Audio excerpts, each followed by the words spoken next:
பச்சிளம் குழந்தை முதல் 60 வயது மூதாட்டி வரை சீரழிக்கப்படுகிறாள். கஞ்சா, மெத்து என்பது சிறு சிறு கிராமங்களையும் சீரழித்துக் கொண்டிருக்கிறது தமிழ்நாட்டில். சட்டம் ஒழுங்கு என்பது நாறிவிட்டது. இவை அனைத்தையும் மறைப்பதற்காக நடத்தப்பட்டதுதான் இந்தி எதிர்ப்பு போராட்டம். தெரியாம தான் கேட்கிறேன். ரயில்வே ஸ்டேஷனில் இருக்கும் பெயர் பலகையில் இருக்கும் இந்தியை கருப்பு மையால் அழிப்பதால் இந்தி எப்படிடா ஒழியும், தமிழ் எப்படிடா வாழும் என்று இதை முன்னெடுத்த மரமண்டைகளை கேட்டுக்கொள்கிறேன்.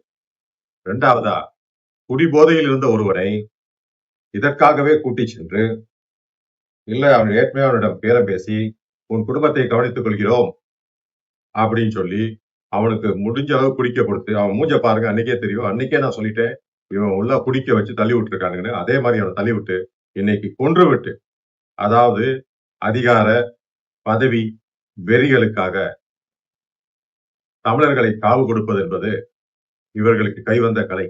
சாதிக் பாஷா, அண்ணா நகர் ரமேஷ் வரிசையில் இப்போது இந்த சிவதீபக் ரயிலின் முன்னால் தள்ளப்பட்டு அனுதாப அலையோடு அவன் கதையை முடித்திருக்கிறார்கள். முடித்தது மட்டுமில்லாமல் மிகவும் வெட்கக்கேடான செயல். அவனை தியாகியாக சித்தரித்து ஆழ்ந்த அனுதாபங்களை தெரிவித்து வருகிறார்கள் தோழர்கள்.